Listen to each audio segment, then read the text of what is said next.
வணக்கம். இரவு நேர பிரதான செய்திகளின் ஊடாக நர்மதா சிறையில் முதலில் தலைப்புச் செய்திகள்.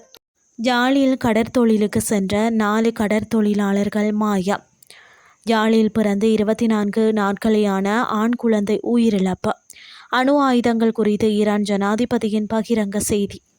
இனி விரிவான செய்திகள். பருத்தித்துறை முனை மற்றும் கற்கோவளம் ஆகிய பகுதிகளில் இருந்த கடற்தொழிலுக்கு சென்ற 4 கடற்தொழிலாளர்கள் காணாமல் போயுள்ளதாக காவல்துறையினர் தெரிவித்தனர்.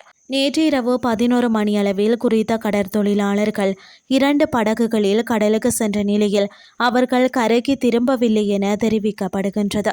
அந்த பகுதியில் நேற்று முதல் கடுமையான காற்று வீசி வருவதனால் அவர்கள் பயணித்த படகுகள் கரைக்கு திரும்ப முடியாத நிலை ஏற்பட்டிருக்கலாம் என சந்தேகிக்கப்படுகிறது.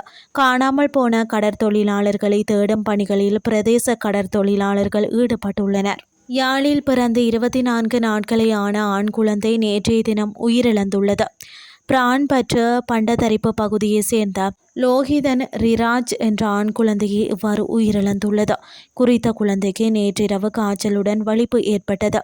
இதன்போது யாழ்ப்பாணம் போதனா வைத்தியசாலைக்கு கொண்டு சென்ற வேளை குழந்தை அங்கேயே உயிரிழந்துள்ளது.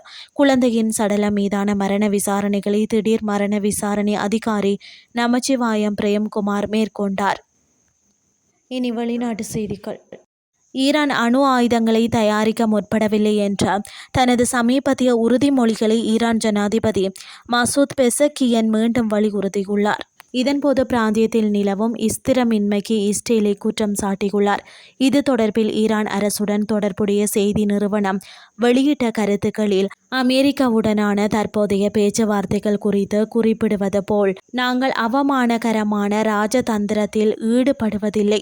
உலகின் மிக வலிமையான சக்திக்கு எதிராக நாம் நின்றால் அதன் சிரமங்களை நாம் ஏற்றுக்கொண்டே ஆக வேண்டும். நாம் சண்டையிட்டுவிட்டு இந்த செயல்முறை முன்பை போல இயல்பாக இருக்கும் என்று எதிர்பார்க்க முடியாது என்று அவர் மேலும் கூறியுள்ளார். செய்திகள் யாவும் நிறைவடைகின்றது.